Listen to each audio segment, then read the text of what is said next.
4 Kabupaten Mintau PM dibasmi. KKB cuma tebar teror bukan kemerdekaan. Seruan lantang datang dari jantung tanah Papua.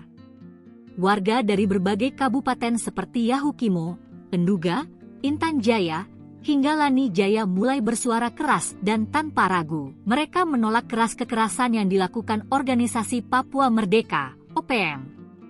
Kelompok bersenjata ini dinilai tidak lagi membawa harapan kemerdekaan, melainkan derita dan ketakutan. Aksi brutal terbaru OPM mulai dari pembakaran sekolah, pengusiran tenaga kesehatan dan guru, hingga serangan bersenjata terhadap warga dan aparat telah mendorong masyarakat Papua menyatakan satu sikap, negara harus bertindak tegas. Tokoh masyarakat dari Lani Jaya, Markus Tabuni, menyampaikan kekecewaan mendalam.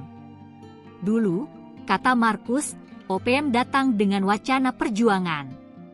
Namun kini, mereka datang dengan senjata, api, dan ancaman. Dulu mereka bicara kebebasan. Sekarang, yang mereka bawa hanya senjata dan ketakutan. Sekolah dibakar, guru diusir, rakyat lari ke hutan. Ini bukan perjuangan, ini teror terhadap rakyat sendiri, tegas Markus, Rabu, 23 April 2025. Dampak dari kekerasan OPM dirasakan paling berat oleh warga sipil di kampung-kampung.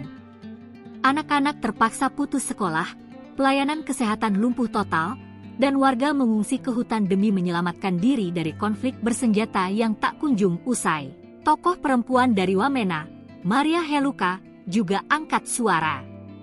Sebagai aktivis perempuan, ia menyaksikan langsung penderitaan warga akibat aksi OPM.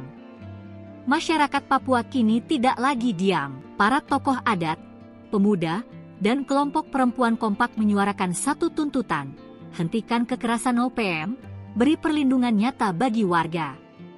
Mereka berharap negara bisa membedakan antara aspirasi damai dan aksi brutal bersenjata.